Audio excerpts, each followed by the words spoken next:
If you saw the Lord of the Rings trilogy but still wanted more, you're going to get what you asked for with The Hobbit, An Unexpected Journey, but maybe not in the way you hoped for.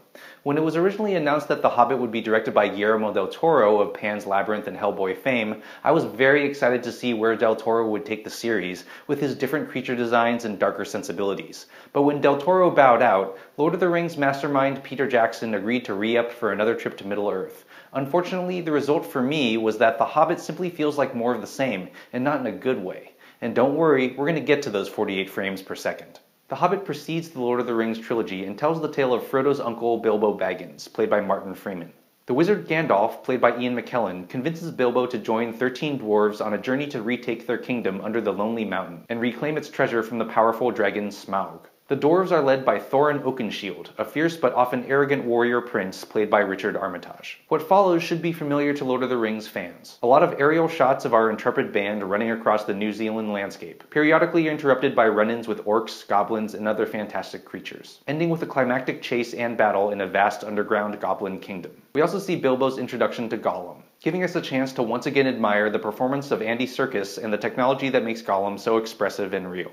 The problem is that none of this felt new at all to me, and in many ways is a step backwards from the Lord of the Rings trilogy. For one, Bilbo is a much less interesting character than Frodo, whose youthful desire for adventure is met by the enormous burden and emotional toll of being the one to carry the ring, an object of such dread that even the story's most powerful characters are afraid to touch it. The members of the Fellowship are quite distinct with different backgrounds and skills, but the 12 dwarves, aside from Thorin, don't make much of an impression. And while we hear that Smaug is one badass dragon, he's nowhere near as scary as Sauron, the all-seeing eye of evil incarnate. Probably the biggest change since Lord of the Rings is that The Hobbit was shot in high-resolution 3D at 48 frames per second, and at the risk of sounding like an old man who can't handle change, I really didn't like it. While I feel that 24 frames per second makes images look more like movies, 48 FPS made everything look more like a video game. Everything seems sped up, even though it isn't, and reminded me of watching HD TVs and ads that artificially bump up the frame rate. The Hobbit is the first movie I've seen in 48 FPS, and it's possible that I'm simply not used to it. And I'll say that for a long time, I was against 3D and now don't mind it. But I disliked early 3D because it sucked, especially the early 2D conversions, not on principle. So it's possible that the technology for 48 FPS will one day be good enough to be an asset. But considering that I still feel 3D only really helps for documentaries and animation, I'm not holding my breath. And at this point, I feel about 48 FPS as I do about most 3D. Ignorable at best and an ugly distraction at worst.